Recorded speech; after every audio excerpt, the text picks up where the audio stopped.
So we're going to go ahead and continue our notes for Unit 4. So we are on Chapter 8, Regression Wisdom. Now I'm actually going to be looking at two more examples of computer outputs that have actually run a linear regression. The reason why is because more and more we're starting to see on the AP free response questions that ask you about linear regression, but you don't actually have to do it on your calculator. They provide you instead with a computer output. Okay, so if I'm looking at what's given here, I see R squared, right? And then there's the adjusted R squared and then the standard error of estimate. And so my R, right, is right over here. So I can identify those pieces if I needed to, okay? So if I wanted to know what the correlation was and what the coefficient of determination is. Now, all I want to do here is actually just write the LSRL line, right? So that's going to be y hat is equal to b sub o plus b sub 1 times x. Okay, so that's our line equation. Now, if I'm looking, right, I don't have context on the problem, but I see constant and then I see x con, right? So this is the y-intercept then, so this has to be b sub o, and then this is the x variable, so this would have to be b sub 1. Now, once I have that, then I'm actually able to write out the equation. So my least squares regression line is going to be y hat is equal to b sub o, which is negative 0.151 plus b sub 1, which is 0.562 times x. Okay, so this is our linear model that's going to be predicting some y variable, right, or y value for us for whatever x that we end up putting in there. Okay, so on the bottom of this, right, I have another computer output. It gives us all kinds of information, right? So we see the r squared, the adjusted r squared, and multiple r. So r squared, right, just reading that, it's kind of hard to see, is 0.2063, right? R, right, I would have to take the square root of that, so let me just go ahead and get my calculator and just take the quick square root so that we can see what it's going to be. So I have 0.2063. So we get 0.454. Now that is going to either be positive or negative. We're just going to have to look for the slope. And so you are going to pause the video right now, and I want you to go ahead and identify where your y-intercept is and where your slope is going to be, and put it into your LSRL line. And then from there, figure out what your correlation would have to equal, if it's positive or negative. So pause the video right now. Okay, so hopefully what you saw, right, is that they say intercept here and they have x here. So clearly this would have to be the y-intercept, so it looks like 15 is going to be our b sub o, and then negative 3.9 is our b sub 1.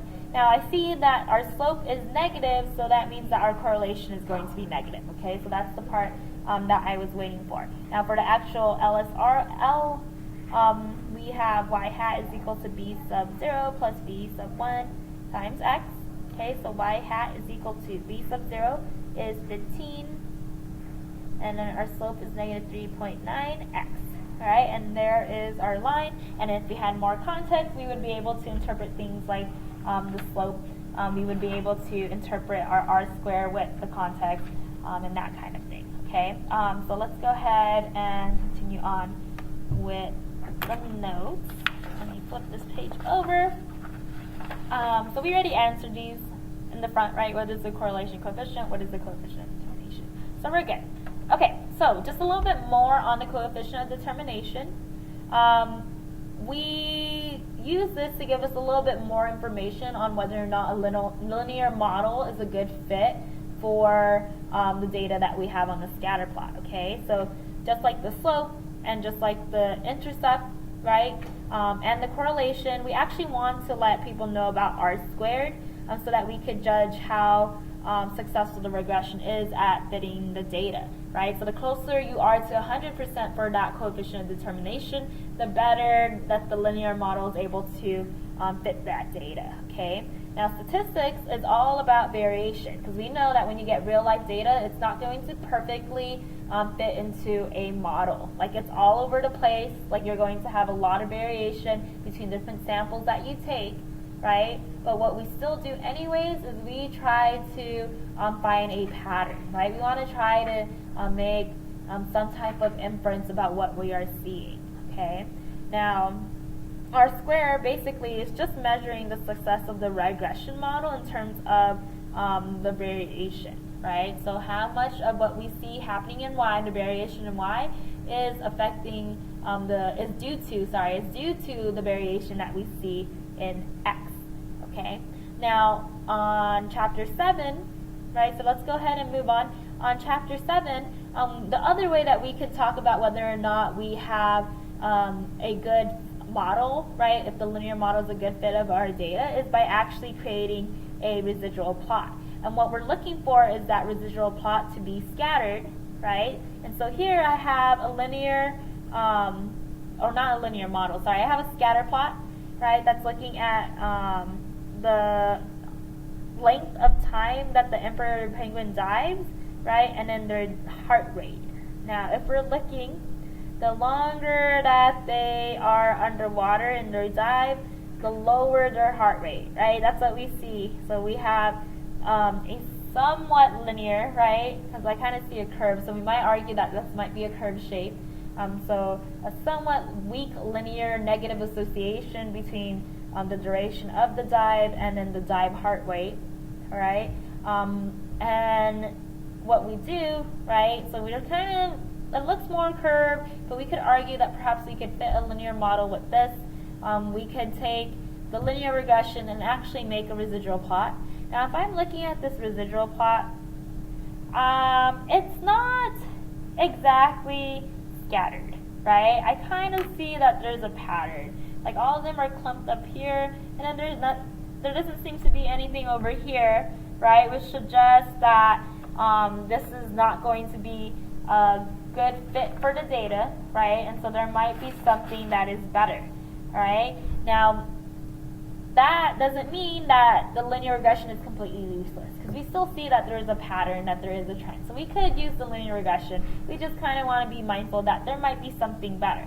Okay, so what's important is that there is no regression analysis that is complete without a display, this is a typo, of the residuals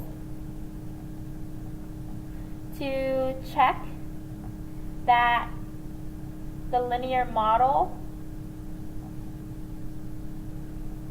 is reasonable. Okay, because residuals often are revealing subtleties that were not clear in the original data. Okay? So I was looking at this one and I said that it could be like a weak linear, right? Maybe some of you saw that this was curved, right? If we were going to say that it's linear and that it's fairly weak, this residual plot just shows you that perhaps that intuition that we had about that curve might have been a better fit for that data, okay? Now, when we look at residuals, the other thing that happens that's revealed is that we might actually discover groups of observations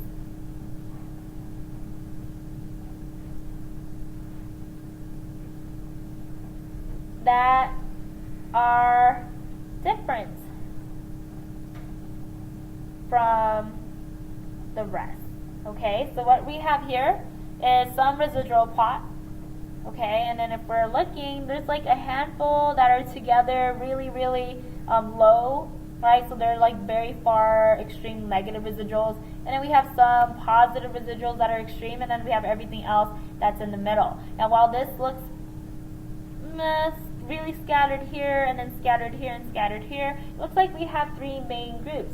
Okay, now when we have something that happens, when maybe we see a possible distinction between different data values, we should decide if we need to model the data together, or if it actually makes sense to model them separately, right? So maybe I actually need to do 3 linear regressions, right? One for this set of points, one for this set of points and one for this set of points, and see if it would be a better fit instead of trying to put them all together, because there's something that's different from each of them, okay? Now the key thing though is that all data still has to come from essentially the same place, right? So maybe these were like test scores in a class, and you have test scores in maybe 2 exams, right? So you have those high flyers, the low flyers, and then this is everyone else.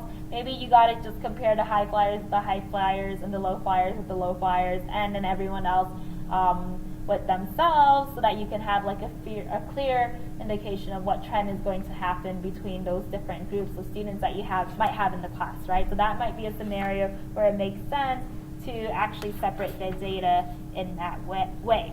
Now if I look over here, so this figure shows the regression lines that fit to the calories and sugar for each of the cereal shelves in a supermarket, right? So we have shelf 1, 2, and 3. I know you can't really see the color, right, but there's 3 separate lines because they have separated this data data for each of the calories and sugar, right, for shelf 1, 2, and 3, and we see that it is drastically different for particularly this one, and then it's different from this and from this. So in this situation, right, this would be a place where it would definitely make sense to model these separately, okay? So it makes sense to model them separately. Sometimes it doesn't, right? You might have a scenario where it's like, well, even though there's like 3 distinct groups, data doesn't really change among them, and so you can put them together because then the model still represents all of them. Okay, now some important vocabulary word to us.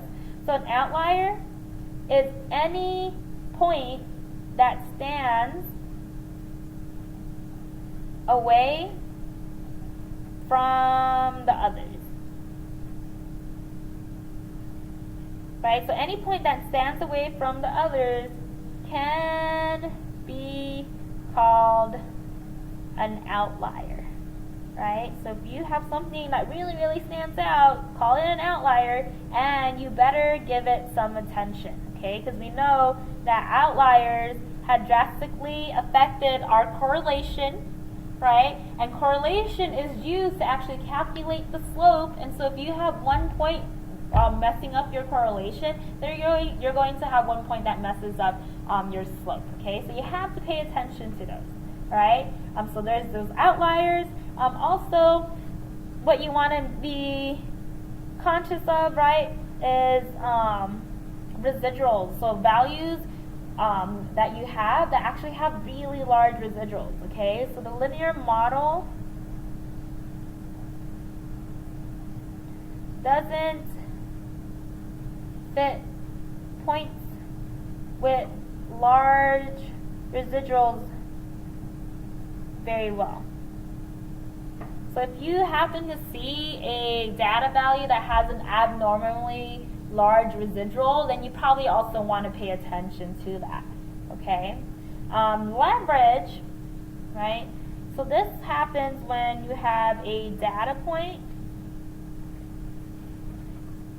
right? So a data point has an x value that is far from the mean of the x bar values, okay? So far from x bar, okay? If that happens, these points are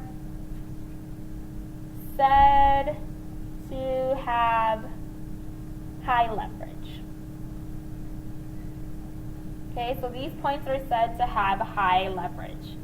Okay, and then we have influential points, right? So a point is influential if omitting it from the analysis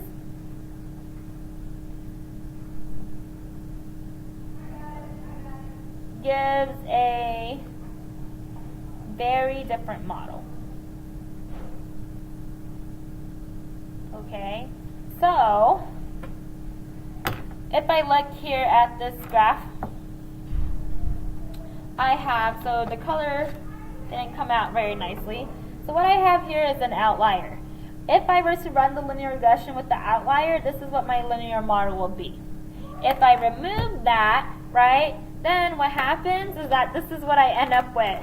This is my linear regression model right here.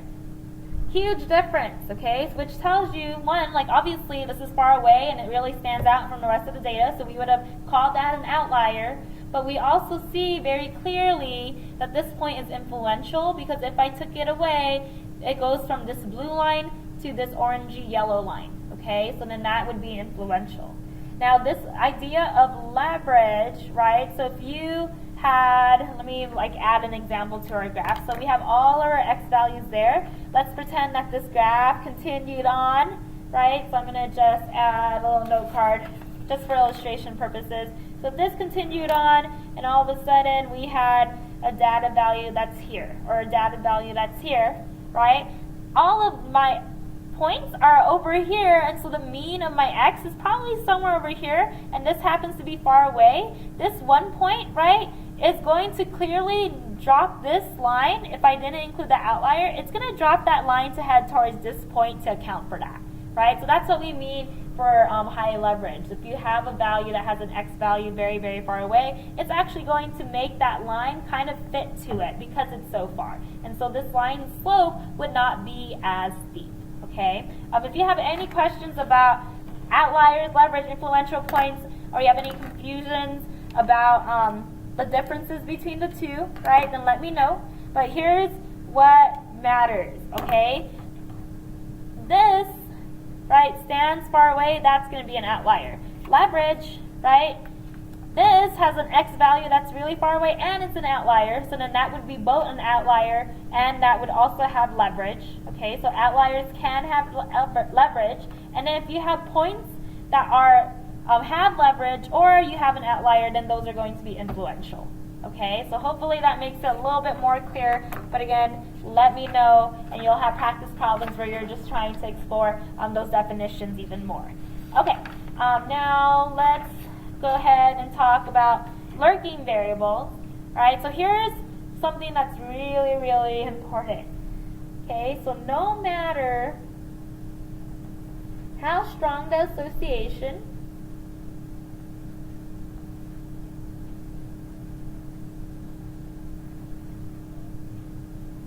how large the R-squared value, right? So no matter how strong the association, how large the R-squared value, how linear the scatter plot, right? There is absolutely no way, okay? So I'm gonna just box that, okay? So it's really important. There is absolutely no way to conclude causation. Okay, so I better not see anywhere in any of your explanations that x causes y to change in this certain way. Okay, never ever use that word, right? Because we don't have control over data that we observe, right? We don't have any control over data that's taken from studies, right? So we cannot establish a cause and effect relationship. And that, because we can't have things to control, right, things that we would be able to maintain be the same, right, we cannot be sure if there is a lurking variable that actually is the cause.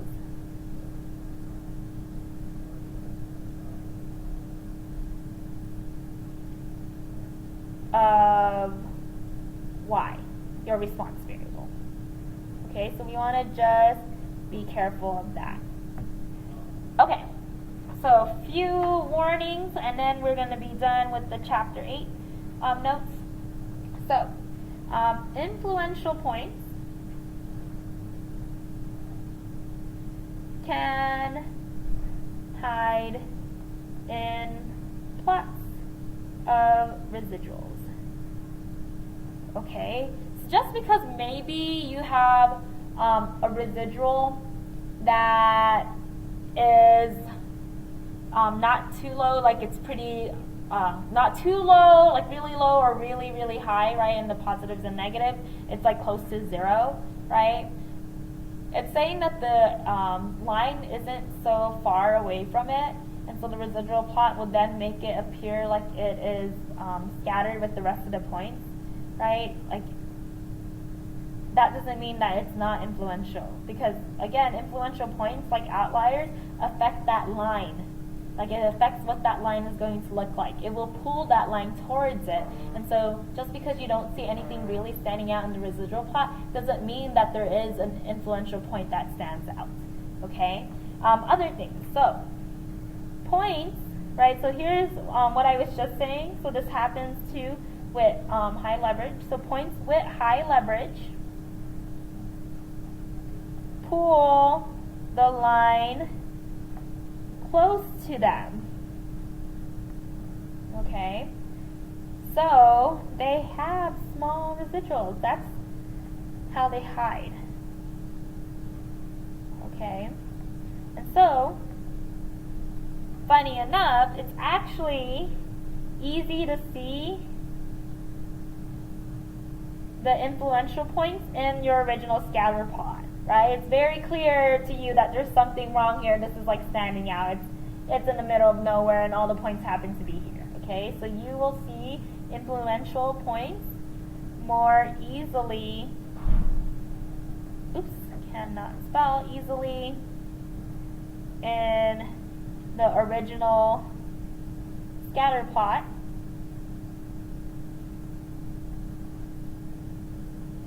Or, I guess the other way that you can do it, right? So we know that influential points are going to drastically change the linear regression model. So if you suspect that there is a point that you are not sure about, right, whether or not it's an outlier, what you should do is run the regression with that point, see what it looks like, then take that point away and then run the regression and see what your line looks like, okay? If they're about the same, then that was not an outlier. It wasn't an influential point. It didn't have high leverage, okay? If you see that it has drastically changed, then it was influence. It is influential because it literally influenced what your line was going to be, okay? So that is the end of these notes. The homework, I'm only giving you 6 problems. Of course, they're odd. I actually want you to do them. Okay, like look at the problem, read it, try it on your own, and then check your solution.